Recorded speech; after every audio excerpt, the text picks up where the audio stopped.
ਅਸੀਂ ਉਸ ਲਿਫਟ ਵਿੱਚ ਬੈਠੇ ਜਿਹੜਾ ਸਾਨੂੰ ਥੱਲੇ ਵੀ ਲਿਜਾਂਦਾ ਆ ਅਤੇ ਉੱਤੇ ਵੀ ਲਿਜਾਂਦਾ ਆ, ਅਤੇ ਅਸੀਂ ਭੱਜ ਕੇ ਚਾਰੇ ਜਿਹੜਿਆਂ ਵਿੱਚ ਵੜੇ ਹਾਂ। ਅਤੇ ਹੁਣ ਅਸੀਂ ਇਹ ਕੋ ਨਹੀਂ ਪਤਾ ਬਸ ਥੱਲੇ ਸਾਨੂੰ ਭੱਜ ਕੇ ਲੈ ਜਾਣਾ ਕਿ ਉਤਾਂ ਇਸ ਲੈ ਕੇ ਸਾਨੂੰ ਟੁਰ ਜਾਣਾ।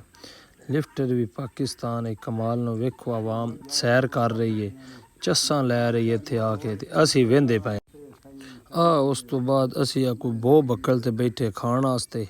ਉਹ ਜਿਹੜਾ KFC ਦਾ ਕਿ KFC ਦੀ ਕੋਈ ਮਾਲ ਹੁੰਦਾ ਹੈ, ਉਹਦੇ ਵਾਸਤੇ ਅਸੀਂ ਚਾਰੇ ਬੈਠੇ ਅਸਾਂ ਕਿ ਕੋਈ ਸ਼ੈ ਹੀ ਖਾ ਲਈਏ।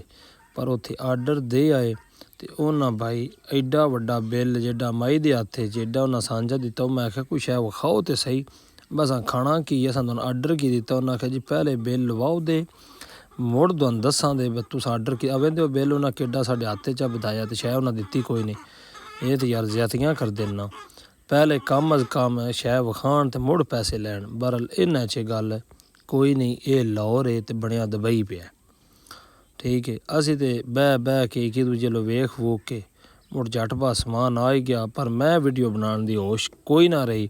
ਮੈਂ ਕਿਹਾ ਇਹਨਾਂ ਨਾਲ ਦੀਆਂ ਚੌਂ ਖਾ ਜਾਣਾ ਅਤੇ ਮੈਂ ਵਹਿੰਦੇ ਰਹਿਣਾ, ਮੈਂ ਕਦੀ ਕਦਾਈਂ ਆਇਆ ਵਾਂ।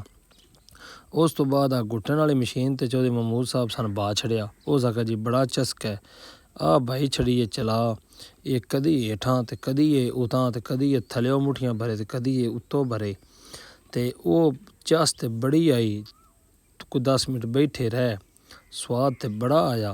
ਅਤੇ ਬਹਰਹਾਲ ਨਾਲ ਲੋਰਾ ਵੀ ਇਹਦਾ ਬੜਾ ਗੁੱਠਿਆ। ਉਹ ਇੱਕ ਭਾਈ ਹੋਰ ਵੀ ਚਸ ਲੈ ਰਿਹਾ। ਮੈਂ ਆਖਿਆ ਅਜੀਬ ਯਾਰ ਕੰਮ ਕਰ ਛੜੀ, ਕੋਈ ਅਜੀਬ ਮਸ਼ੀਨ ਹੈ। ਜਿੱਡਾ ਸਵਾਦ ਇਸ ਮਸ਼ੀਨ ਤੋਂ ਆਇਆ ਐਡਾ ਅੱਗੇ ਅਜੇ ਤੱਕ ਨਹੀਂ ਆਇਆ। ਪਰ ਸਾਰਾ ਸਵਾਦ ਉਸਤਾਦ ਰਹਿਣ 'ਤੇ ਜਾ ਕੇ ਖ਼ਰਾਬ ਕਰ ਛੜਿਆ। ਉਹ ਖ਼ਰਾਬ ਅੱਲਾ ਦਿਆ ਬੰਦਿਆ। ਬਸ ਜੋ 15 20 50 60 ਹਜ਼ਾਰ ਦੀ ਸ਼ਾਪਿੰਗ ਕੀਤੀ, ਉਹ ਸਨ ਇਹ ਫਰੀ ਵੀ ਨਹੀਂ ਝੋਲੇ 4000 ਲੱਭ ਸਕਦੇ ਨਾ ਜੀ ਨਾ। ਉਹਨਾਂ ਆਖਿਆ ਜੀ ਅਸਾਂ ਤੁਹਾਡਾ ਦੋਵਾਂ ਦਾ 300 ਲੈਣਾ। ਮੈਂ ਆਖਿਆ ਜਿਹੜੀ ਥਕਾਵਟ ਲਾਈ ਜੇ ਨਾ ਉਹ ਦੁਬਾਰਾ ਚੜ੍ਹ ਗਈ ਹੈ। ਮੈਂ ਆਖਿਆ ਅਸਾਂ ਤੇ ਆਖਿਆ ਕੋਈ ਫਰੀ ਵਾਲਾ ਕੰਮ ਹੈ। ਬਹਰਹਾਲ ਕੋਈ ਨਹੀਂ ਗੱਲ, ਉਹਨਾਂ 300 ਲੈਣ ਤੋਂ ਬਗੈਰ ਸਾਨੂੰ ਕੋਈ ਨਹੀਂ ਉੱਠਣ ਦਿੱਤਾ। ਉਸ ਤੋਂ ਬਾਅਦ ਥੱਲੇ ਕੈਮਰਾ ਮਾਰਿਆ, ਥੱਲੇ ਵਾਲੀ ਦੁਨੀਆ ਵੱਖਰੀ, ਉੱਤੇ ਦੁਨੀਆ ਵੱਖਰੀ, ਅਤੇ ਵੀ ਉੱਤੇ ਦੁਨੀਆ ਜਿਹੜੀ ਹੈ ਉਹ ਵੱਖਰੀ। ਉਹ ਇਹ ਟਰੋਨੀਅਸ ਮਾਲ ਹੈ ਕਿ ਕੀ ਇਹਦਾ ਨਾਂ ਹੈ, ਮੈਨੂੰ ਤਾਂ ਉਹ ਵੀ ਕੋਈ ਸਮਝ ਨਹੀਂ ਆਈ। ਅਤੇ ਉਹ ਸੀੜੀਆਂ ਨੇ ਜਿੱਥੇ ਉੱਤੇ ਸਨ ਲਿਜਾ ਰਹੀਆਂ ਨੀਰੇ ਖਲੋਤਿਆਂ, ਕਦੀ ਉੱਤੇ ਅਤੇ ਕਦੀ ਥੱਲੇ।